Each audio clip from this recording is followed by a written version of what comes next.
రేవంత్ రెడ్డి బట్టలు ఇప్పుతావు, బట్టలు ఇప్పు తీసుకొడతావా? ఎందుకు నేను నిలదీస్తే రైతాంగం ఆ విషయాన్ని రిపోర్టర్ మిత్రులు వాళ్ళ మీడియాలో చూపిస్తే కొడతావా? జైలుకు పంపుతావా? మాట్లాడిన వాళ్ళని బట్టలు తీసి కొడతావు, అవి చూపించిన వాళ్ళని బట్టలు వేసి కొడతావా? ఇప్పుడు నీకు రిపోర్టర్లు అంటే భయం వేస్తుందా? ఇప్పుడు రిపోర్టర్లు నీకు సైతాన్లా కనబడుతున్నారా? ఇప్పుడు నీకు తల్లి బిడ్డలు గుర్తొస్తున్నారా?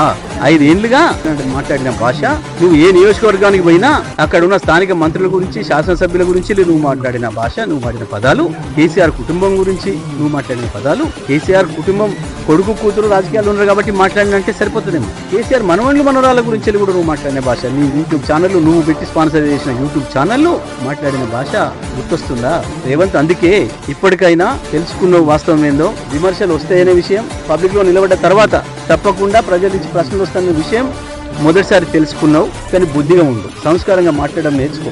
నీకు ప్రజల్ని బట్టలిపి కొట్టే హక్కు లేదు, కానీ ప్రజలకు ఉంది. నీ బట్టలు చింపేటట్టు కొట్టే హక్కు ప్రజలకు ఉంది. ఎందుకంటే నువ్వు బాకీ పడ్డావు ప్రజలకు. నువ్వు రాసిచ్చినావు, నువ్వు 420 హామీలను 6 గ్యారెంటీలను నువ్వు రాసిచ్చినావు స్వయంగా. బాకీ పడ్డోన్ని బట్టలు తీసుకొట్టే హక్కు ప్రజలకు మాత్రమే ఉంటది, బాకీ పడ్డవాడికి ఉండదు. అది గుర్తుపెట్టుకో మిస్టర్. మహిళలు నిలదీస్తున్నారు, వాళ్ళని బాధ పెడుతుంది. ఆ ఎండిపోయిన పొలాలు వాళ్ళని బాధ పెడుతున్నాయి.